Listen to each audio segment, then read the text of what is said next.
time to follow up on the Schwinn Boundary. I've had quite a few inquiries as to how this bike is doing. Well, pleasantly, I can say that it has held up exceptionally well in the 5 months that David has been riding it.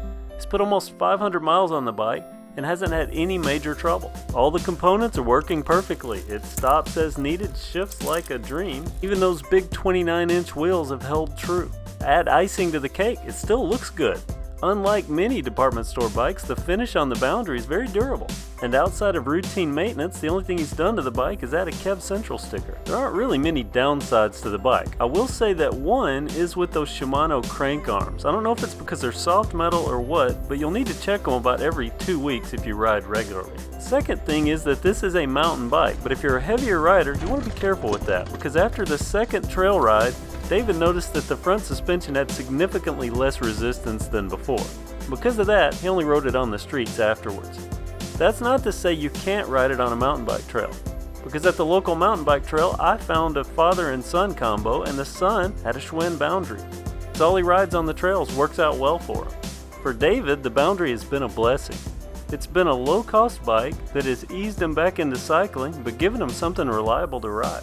And now that he's got his confidence back and that desire to cycle, it's also acted as a Segway bike, which is what I think these big box bikes are excellent for.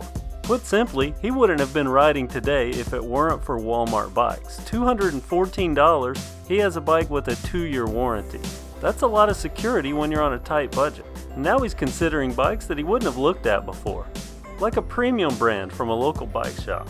And the allure of a local bike shop bike gets more tantalizing when the local bike shop alerts me to a specialized rock hopper they received on trade. I sent David a few pictures and then decided it was too good of a deal to pass up. I went ahead and bought it with the mindset that if he didn't want it, I would keep it. The next morning I get a knock on my door at 8 a.m. and it's David with his Schwinn Boundary in tow. I wanted to take a look at that specialized rock hopper I'd picked up. And after just a few minutes looking at the bike, he decided it was time to move on from the Boundary. This is an important thing to note because we had an in-depth conversation about this, and without Walmart and without Walmart bikes, David wouldn't be riding today. So the fact that he's now going to be on a Specialized is something that wouldn't have happened if it weren't for a big box or a department store bike. And that's something that's likely duplicated millions of times every year with millions of new cyclists. So it's something we should probably embrace. We've already had the rock hopper on the trail one time and it did great, and he's thinking about putting disc brakes on it within the next couple of months. So stay tuned for more videos on the Specialized rock hopper. But more importantly, we can thank all this to the Schwinn Boundary. It was the perfect platform to step from a Walmart bike up to a local bike shop brand.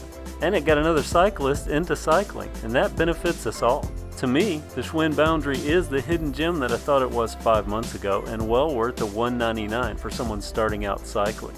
Let me know what you think. Thanks for watching, and have a great day.